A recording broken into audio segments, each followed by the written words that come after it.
What's up, y'all? It is NYC mother Jada Makaveli, Jada the Great, Mac era. What's up? Beat stand up. This is Ballroom Clip Reviews with Jay Garçon, and we're about to keep it real.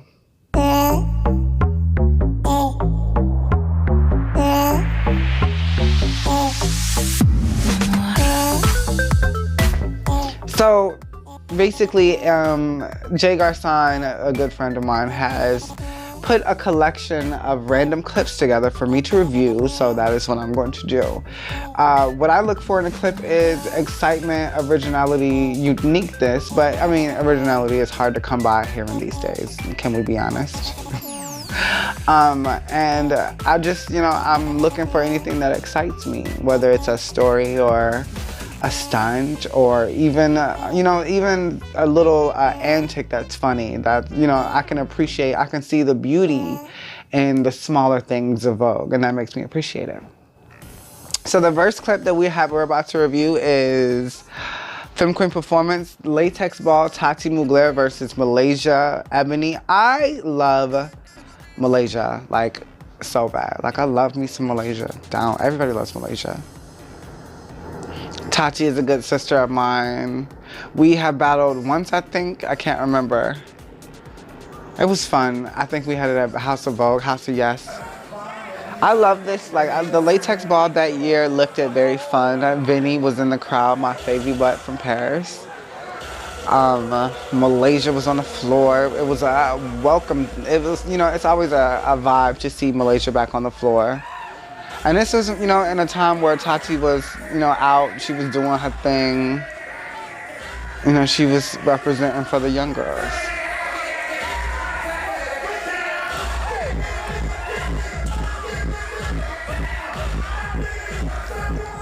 And, her Vogue is like very cunty and dainty, yet it's also dramatic and can be explosive and out there. So I really appreciate Tati's Vogue for that. But, just, like, why? Malaysia is like she's a breakdown. Everything's a breakdown. Step over a bitch, swoop, swoop, bop.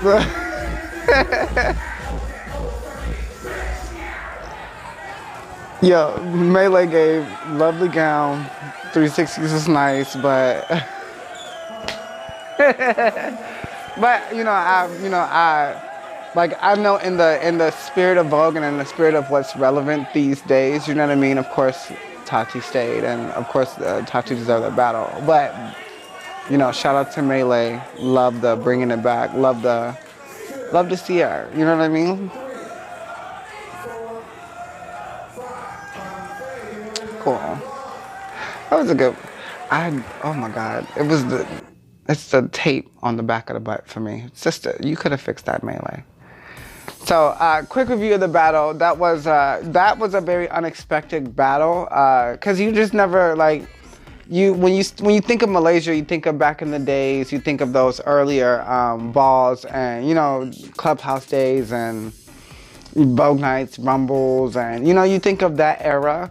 And Tati came around when I did later, like on the later years of Vogue nights and Escalitas, and it just like my battle with Malaysia or Tati's battle with Malaysia, it was just something that's unexpected and from two different eras, but it's still a wonderful thing to see. So I was just really, really glad to see Malaysia out on the floor at that moment. That was what's up with them.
The next one is a tribute for my icon.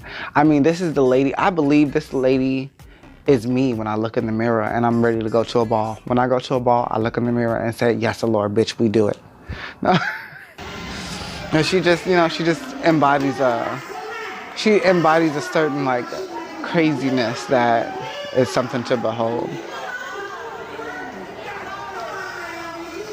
Of course, the legendary clip, Lay. She's about to come up out of this playpen. She's about to come out of this playpen. She's gonna give me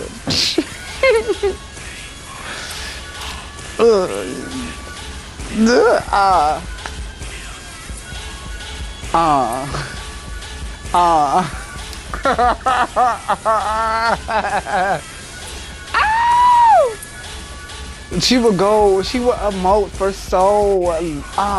so long. Why, mommy? Yes, yo, she would not hold no bars. Like, that's why I love Alloura, because anything that she wanted to do in the moment, it became a part of Vogue. And that's, you know, that's just a way that I was able to think and start incorporating my stories more and starting to, you know, play on them more and starting to be more in depth and tell you a story beginning, middle, and end.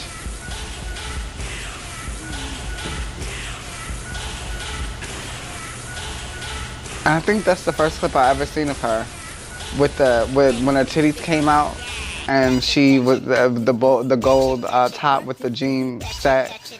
And she was just, wig came off, she didn't care. She was just going, and it just was so like, fuck the hair, fuck the looking great, fuck everybody else's opinions, like, fuck it up.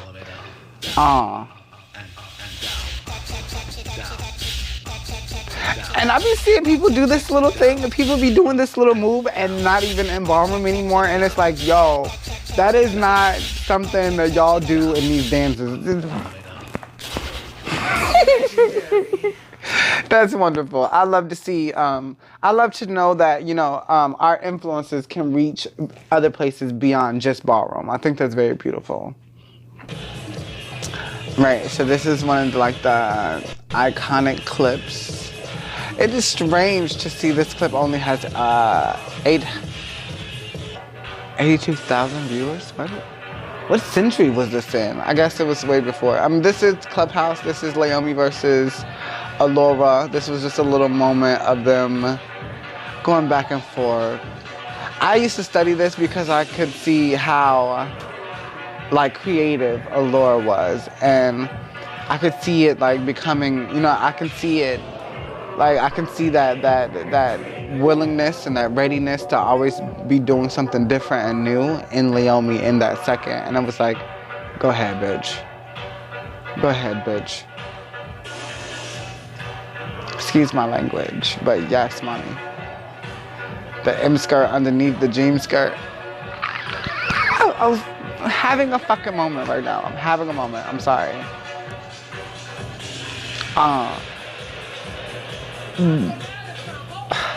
Mommy, why? I wish she can come back and, like, answer my questions. I want to know, since when does laying down become the end of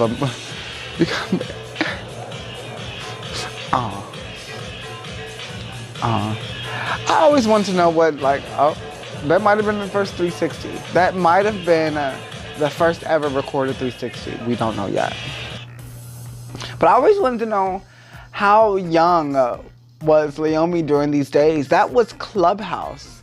It says it was uploaded 12 years ago, but I guarantee you I was voguing 12 years, or I was at least coming around in the scene 12 years ago. So I know that she had to be, like, way either younger or, you know, ahead of her time. Like, I know Cassandra came into the scene when he was 15 years old. Malaysia, 15 years old, 14 years old. They told me that, you know, when I got too close with the people that I idolized, they told me that they got into the scene really young because they were here in New York City and then they had the access to it, you know what I mean? So I wouldn't doubt if Leiomy was like 16 in that clip and just going at it. Like, You know, I remember them days, like your first little girly pizza 1s and 2s, and we at the place where all the gays be at, and we just bowling down, and we have such a future ahead of us. Yes. So the next clip coming up is the legendary Prince Mugler versus Pretty fucking Prodigy. That's gonna be a clip to show. Like, that is gonna be a clip for the seasons. When I was a Vogue femme, I was heavy on the Milans and the Prodigies, heavy on the Foxies, heavy on the Tim Tims, the Kevin Jay-Z's, the Sweet Pea Prodigies, who are now a whole different bitch. Love you, sister. But, you know, that was our days. You know, you was a different person back then, sister. Nobody's gonna recognize that. It's okay. Yes, heavy on Pretty, heavy on Foxy, heavy on Prince, heavy on Malachi, heavy on, you know, the Ricky, the Fab fucking Five. Kitty. Everything was a bounce in a moment for me. Everything was a bouncy moment. Later years, Prince is more relaxed in his soft and kind. And I appreciate that, because Prince was never over-the-top performer in his Vogue. He was always very simplistic, dainty, soft, and very mild and gross. You know, very...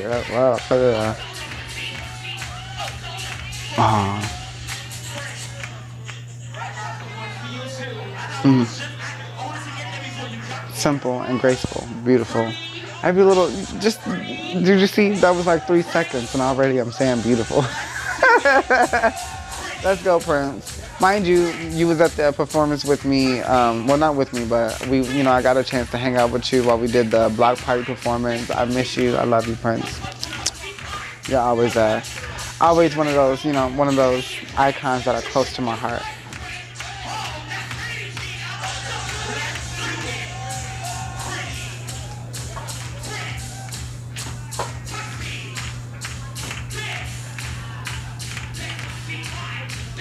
Something funny about Ballroom, they always want to pit us against each other. They always want to know who's the softest, or who's the most dramatic, or who's the most bustin' at femme queen. Like, it's always a thing. We can't never just, like, enjoy the arts for what it is. Ooh, that fabric. I don't know what Pretty's wearing, but that fabric is moving lovely. Why do they both melt? No!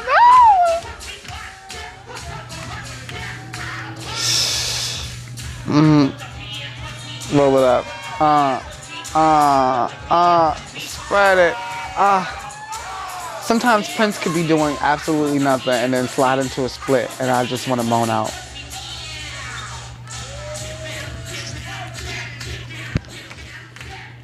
I love them. I love my...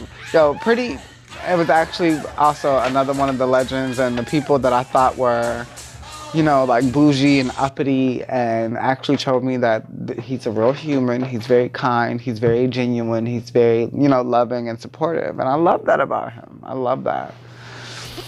Oh my God, the next clip, you guys, I'm about to fucking lose my mind. It's my dad. You already know how I feel about my dad. My dad is the reason for the season. When I tell you this is the reason why my stories are so in depth and in like if my stories have a middle, beginning, and an end, and the whole section and the whole subplot, plot twist, yes, that's him. He's the reason for the plot twist.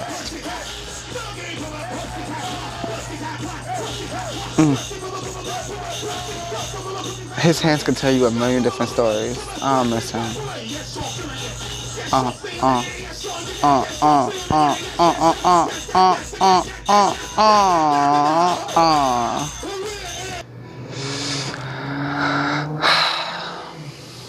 Daddy. I love my dad so much. My dad is literally the reason I'm the woman I am. Like, he was blessed with the love of a father and a family. And he, you know, as a result, he got to see what it looked like when a father loves his daughter. And he gave that to me and my sisters. And that is something I will never trade for anything in the world. I miss my dad. I love you, Daddy.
The next clip is Malaysia, Beat to Beat. This clip of her was really like, to be honest, this clip was in the time of Escalitas where Vogue started to get boring and uninteresting, and we started to see everybody do the same thing. And even though, you know, Malaysia could never be boring, or Malaysia could never be a copycat of anything, but it still wasn't the best or the what we was always wanting to see from Malaysia. And I feel like I went through that stage too. Everybody goes through a stage in their Vogue and in their career where it's not, you know, as eager, as hungry, or as innovative as it used to be, but it's still some beauty to the art. It's still beauty to the art. Her LSS from this night was lit though. Yes, it was. I live for that.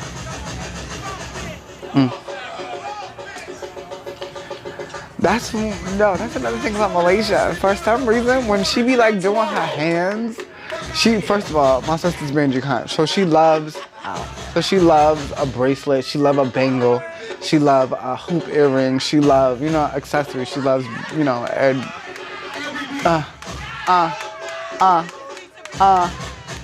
you're a master performer, you're not intimidated by this. Exactly, Malaysia.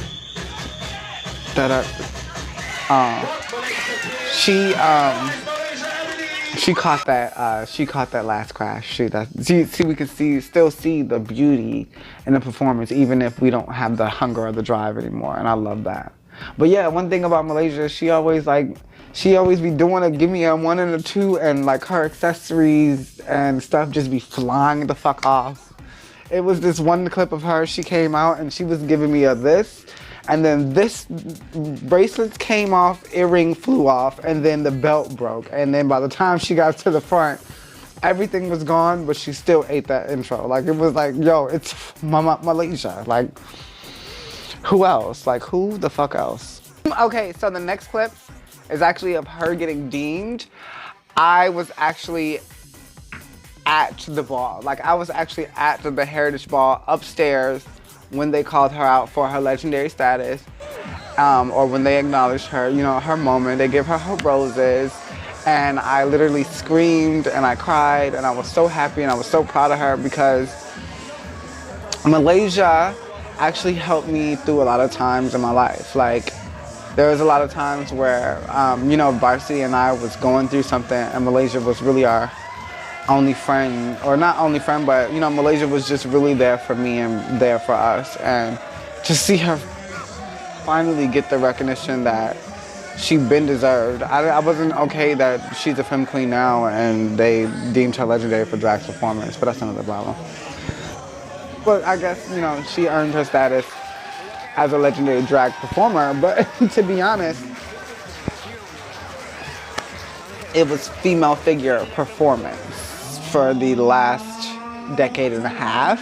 So she should be deemed as a legendary female figure, Malaysia, Ebony, and not legendary drags performance.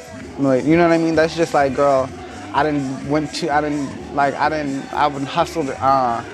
hustled and flowed too many times for you to still be calling me drag. Beautiful.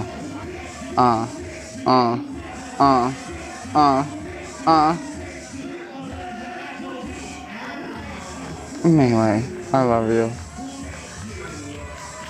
I love you, sister.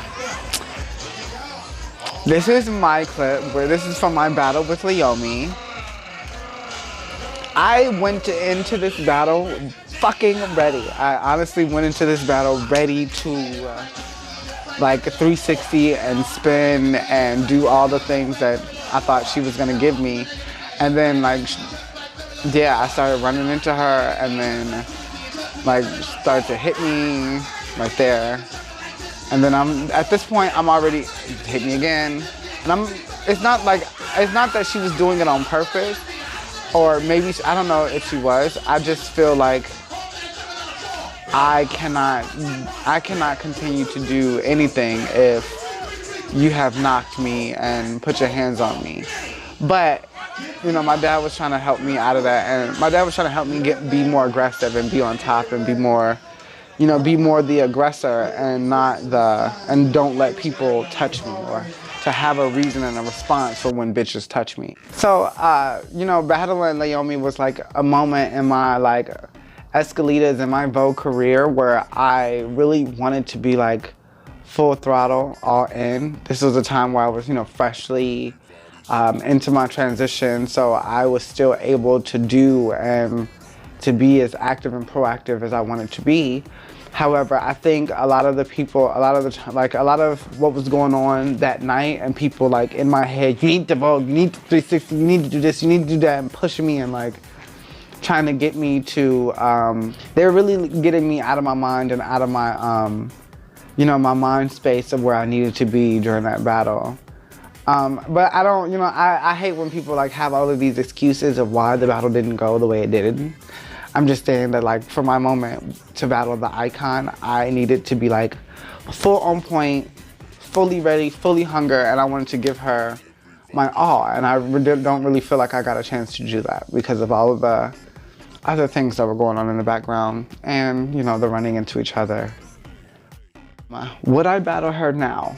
Yes, I would, but I would need like 2 months heavy hard body in the studio, an hour every day.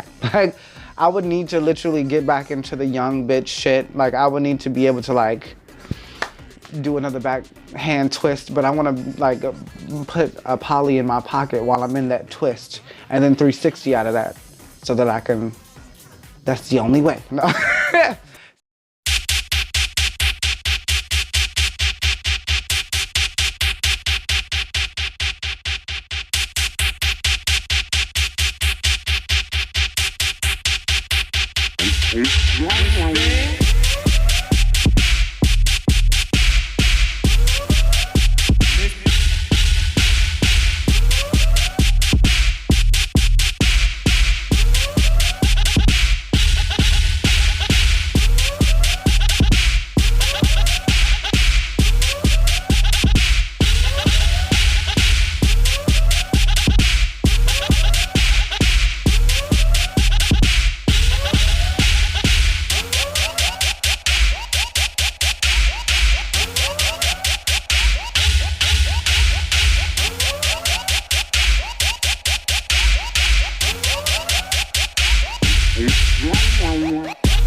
Yeah, so basically, I mean, when it comes to like appreciating art, me personally, I don't know, I don't prefer a battle. I would rather see like your tens or your LSS, or a moment where, or your production, or a moment where you felt like you were like completely free and able to do what you're doing. Because a lot of times we get in these battles and it's so much going on in our heads. We got like 12 people telling us we better Vogue, or we better slay it, or, you know, it's always like some extra stuff behind the scenes that gets me into my anxiety.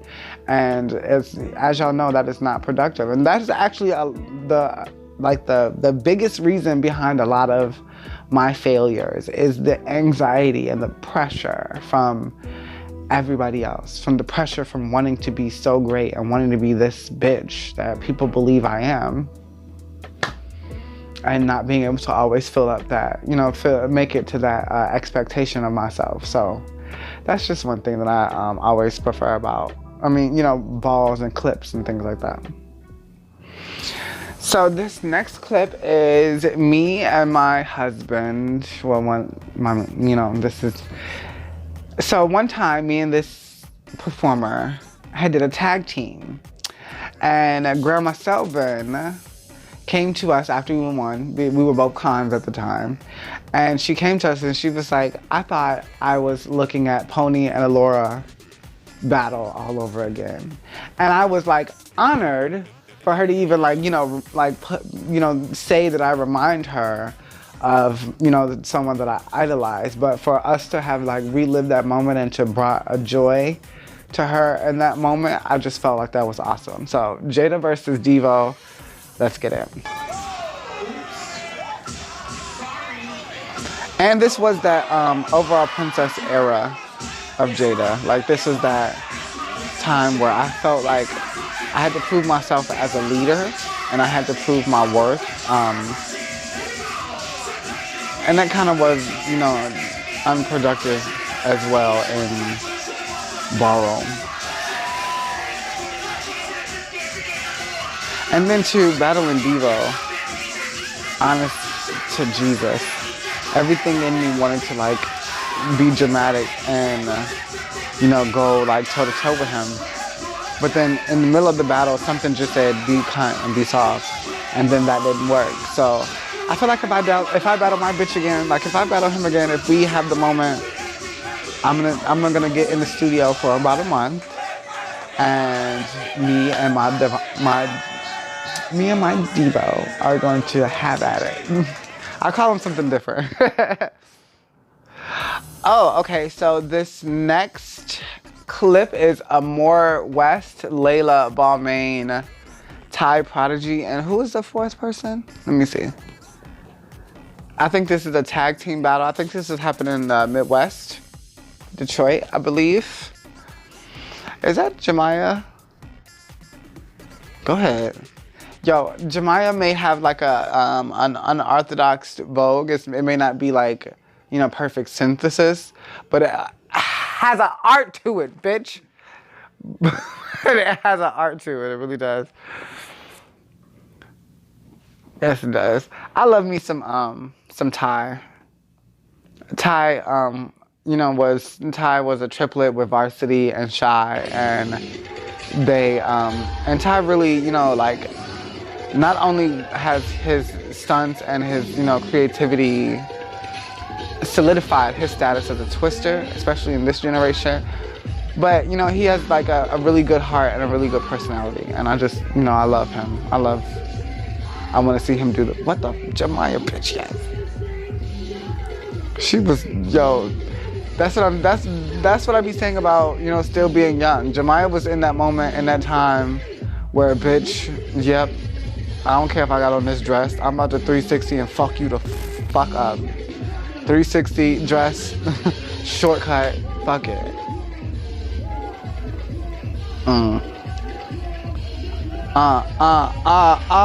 Let's go, Layla.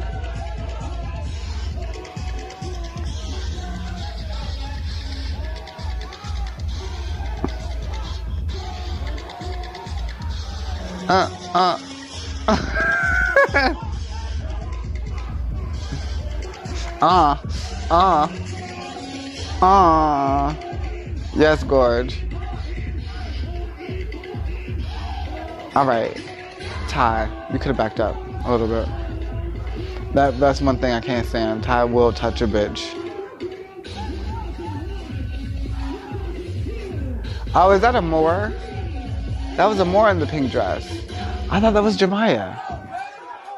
I thought it was Jamiyah before. But I thought she had on a shortcut.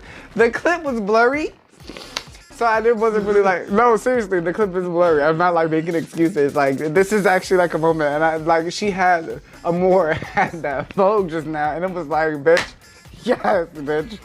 But yeah, that was fab.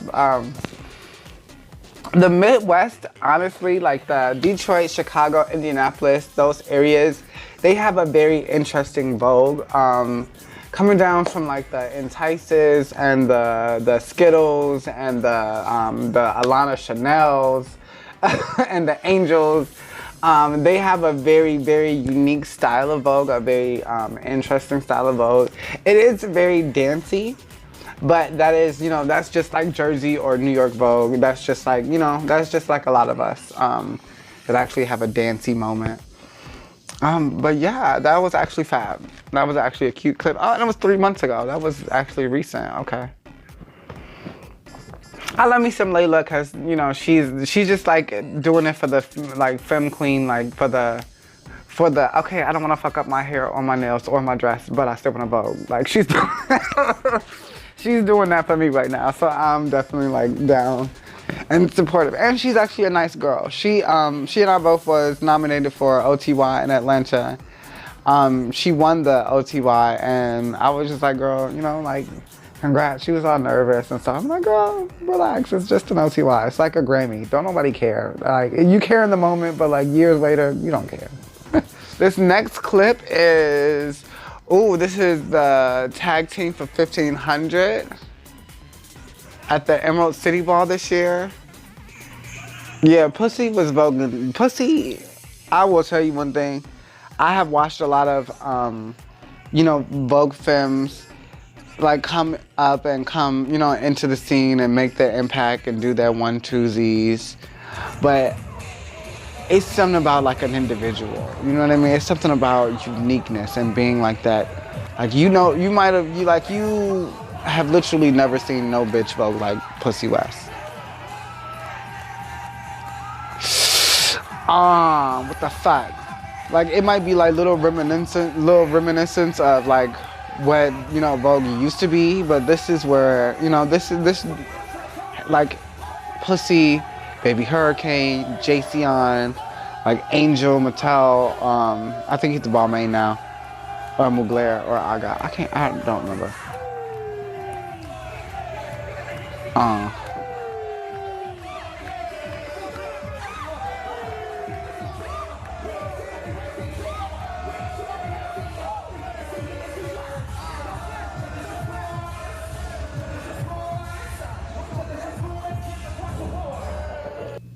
Aw, Semaj, Ebony, you better go ahead, baby. I just want a handsome, sweet little boy.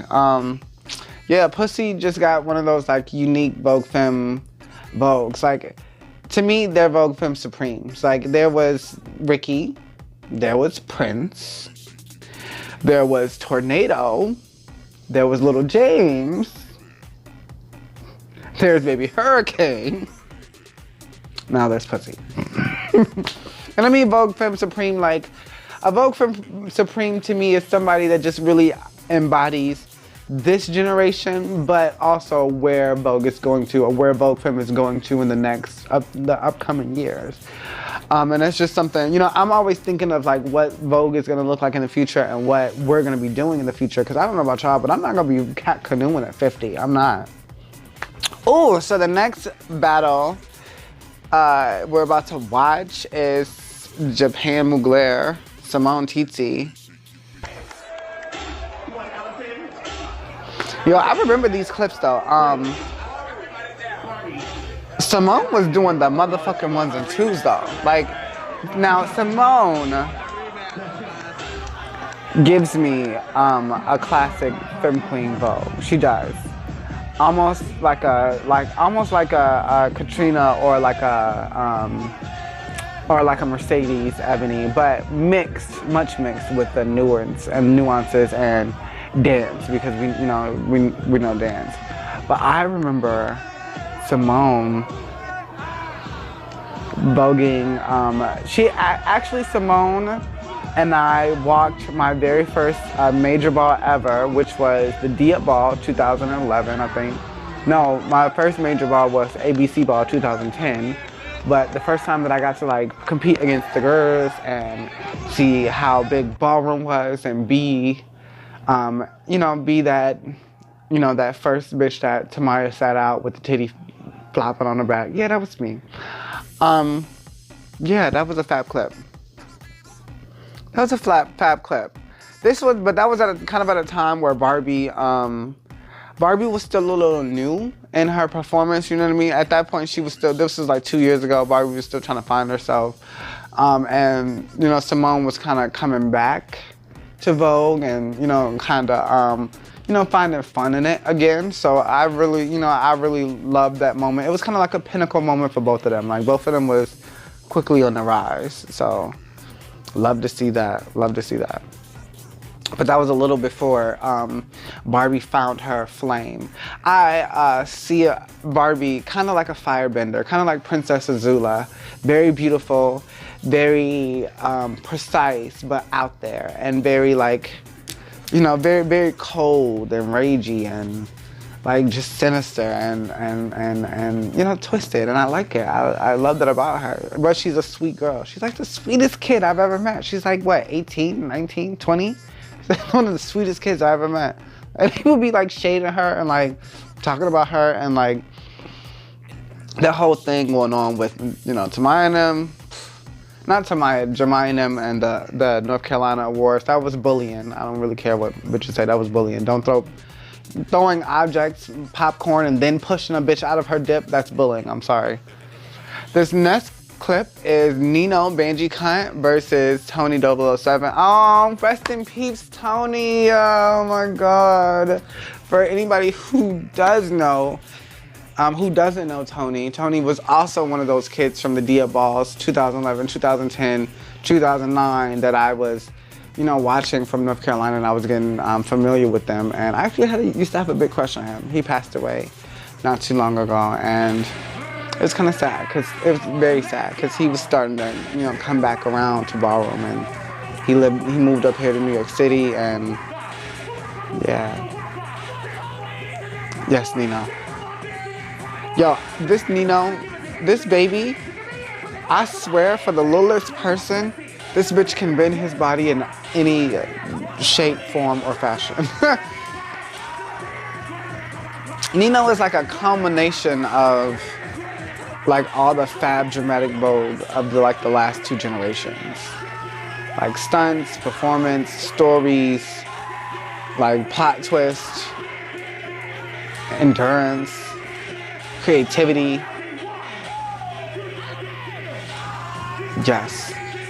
If you're like me, you're familiar with like the back in the days, you would like compare Nino to like Chris Aga, not Chris Aga, or like, yeah, little Christopher Aga, the little short Spanish looking guy that walked the Philly icon ball or Philly Prodigy ball and hit the scene with the backflip. Then he came to the Dia ball that following year and did the front flip and had North Carolina on tilt. So that was crazy.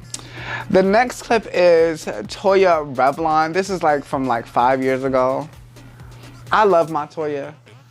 Any big bitch that can do the same shit these little bitches do, she ain't a big bitch. Y'all just slow. Toya's that bitch. Toya gives you a story. Toya comes from our family stock. So the creativity and the technicality in the Vogue and the attention to detail in the Vogue is very much there. I absolutely love my Toya. Toya does the ones and twos. I was watching clips of Toya from like Vogue nights in the back when like I would see, you know, a younger, smaller Toya like this. Come on, toys. Ow! Yo, Toya's hands are not one to play. Not one to play with. And that knee spin, that perfect twirl, definitely came from Toya. Y'all need to get y'all knee spins from Toya, because Toya's knee spin looks perfect and pretty. Y'all's look like you spinning on knees. That's so weird. I guess that is the point. So the next clip is Boosie Mugler versus Toya Revlon from the Fire and Desire. What was this? OTA ball aftermath, or was it? Wait, but I thought the Fire and Desire thing was like a precursor to the Atlanta weekend. Yes, no, this was recent.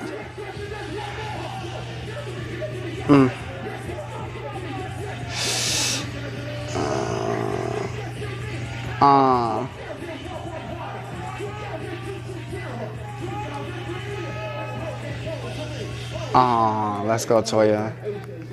Toya's kind of at a point in his career where he's not too much, you know, like in the need to, you know, to prove it, but he's still doing it because he enjoys to Vogue and because he, you know, he knows of the support and the fans that, you know, Toya has.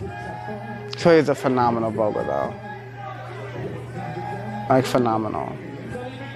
Like it's certain big bitches, like, not, you know, big bitches, but, you know, for y'all to be as, you know, like, I'm not even that heavy. Everybody always called me skinny, but the more weight I gain, the harder it is for me to Vogue, and that's why I don't understand these Toyas, the Imanis, the Malakis, the Nunu West. Oh my God, this little boy be splitting in, the Ollies,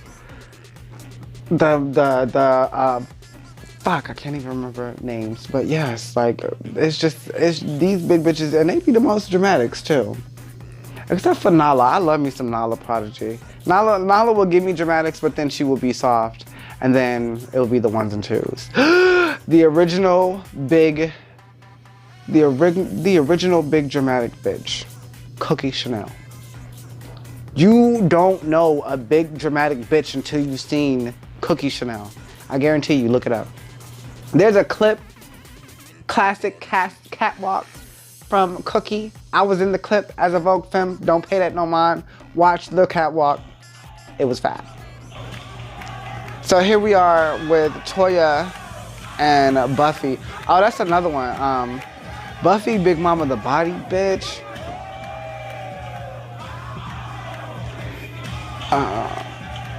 But Buffy has like this, I don't know if it's a nuance or if it's a euphemism or what, but she just has this like description. You know, she has a very descriptive way of telling a story, and that's beautiful.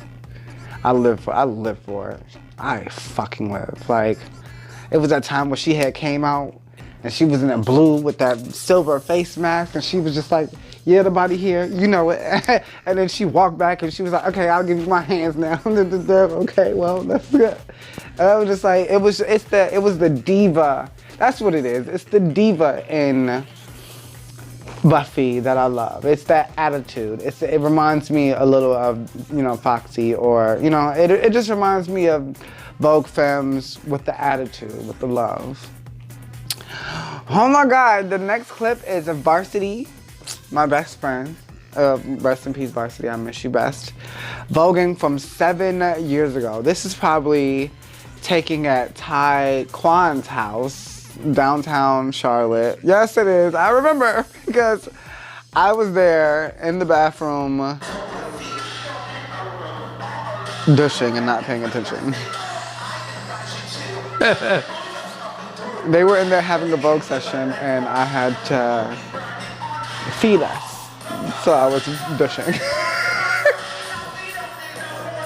Oh, I miss this man.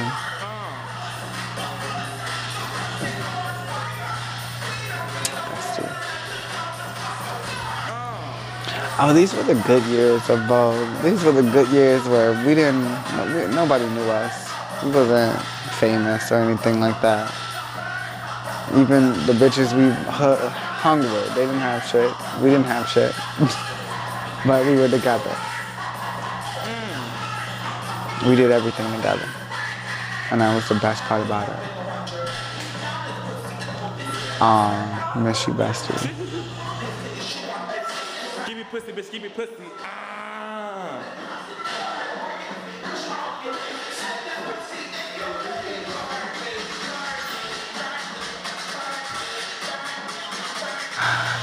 Wait. Oh, there you can see me on the corner watching from the table. But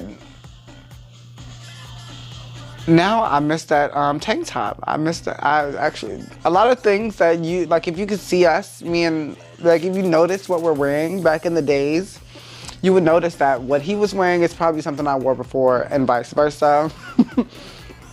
Because our wardrobe was together, always and forever. Like, I don't know. Like, even as we became adults, I would still find best friend wearing some of my baggier things. And me wearing some of his stuff too, because I miss my bestie. And I was just so used to sharing with him. We never really had a issue. Like with me, him, and Jamiyah, our like trio of best friends, we never had we did kind of have issues with people with each other wearing our clothes, but we knew that we was all gonna be back to each other later on that evening. So yeah, I caught you in the club in my shoes. Yes, you caught me in the club with your pants. But we going home together, and you can put it right back in your bags, and that is why we are family. I miss you, bestie, every day, all day. Every time, even the attitudes. So this clip is me as a butch queen versus Star from back in the days. This was one of the this was, I guess you can say, in the days of later years, butch queen Jada.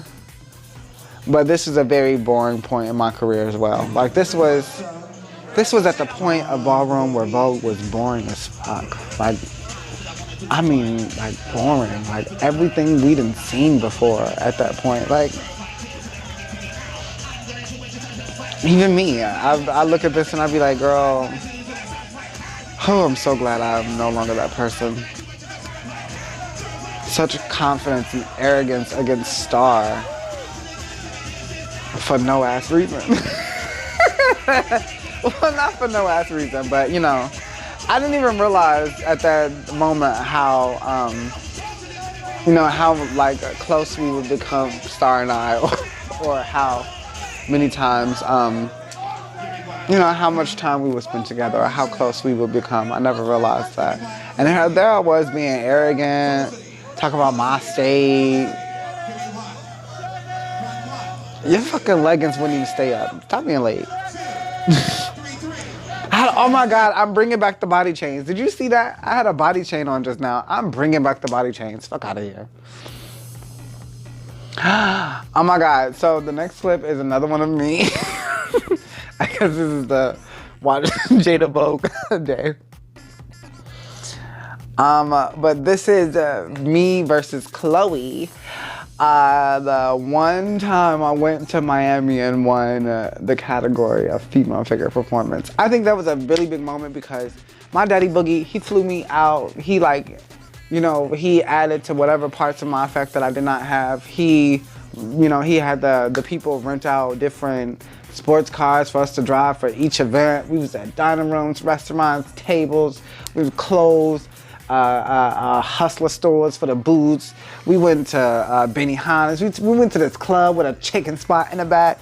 Like my dad, at that point, really, really went above and beyond for his princess, or for one of his princesses.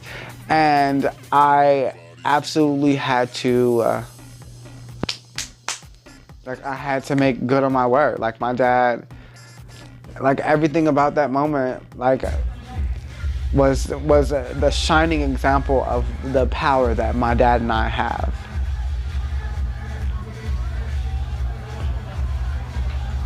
I don't like the beginning of this battle, but whatever. I was like, what was with the stiff arm thing? I don't even remember what I was trying to say. I hate that. I hate when I be trying to tell a story in the moment, but now I don't remember what I was trying to say. That was just like stupid. But this was cute. But what Chloe was giving me was cute, but I was giving you like the running man in place.